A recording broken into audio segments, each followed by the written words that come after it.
20 seconds. The Mars 2 spacecraft never made the landing but crashed woefully.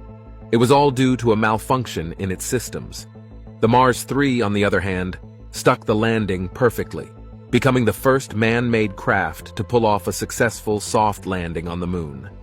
This was a phenomenal landmark for the Russians that once again put them in the lead in the epic space exploration race against their rival, the US. The Mars 2 and Mars 3 missions were edged in history as the pioneer missions to the Martian surface.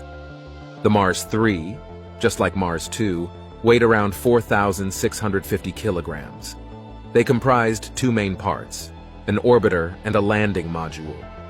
The main target of these space vessels was to observe Mars from orbit and also up close from its surface. From images to seismic data, the spacecraft was designed to get as much information as possible. And so it was pre-installed with various instruments like ultraviolet spectrometers, photocameras, infrared, and magnetometers.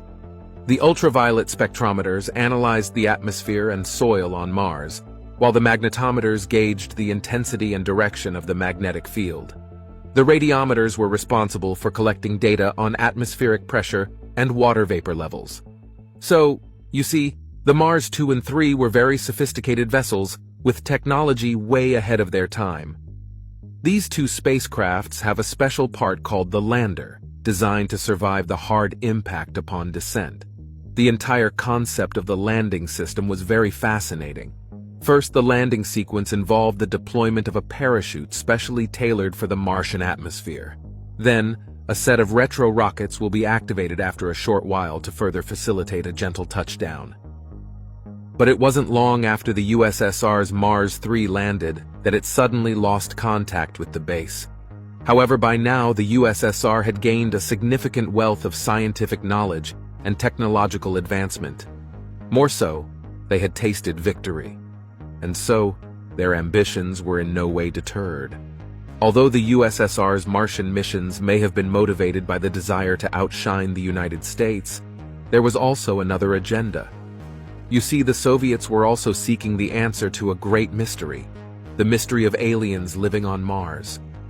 The Martian rover wasn't just equipped to observe and analyze soil and weather conditions. It was also equipped to look out for signs of biological life forms. The Mars 3 spacecraft transmitted the first ever live image from Mars, but it wasn't much to go by. All that could be seen in the image was a gray background. Detecting an alien or anything at all from such an image was practically impossible. Nonetheless, it was a remarkable breakthrough, and the Soviet Union was quite proud. But here's the shocking thing that happened.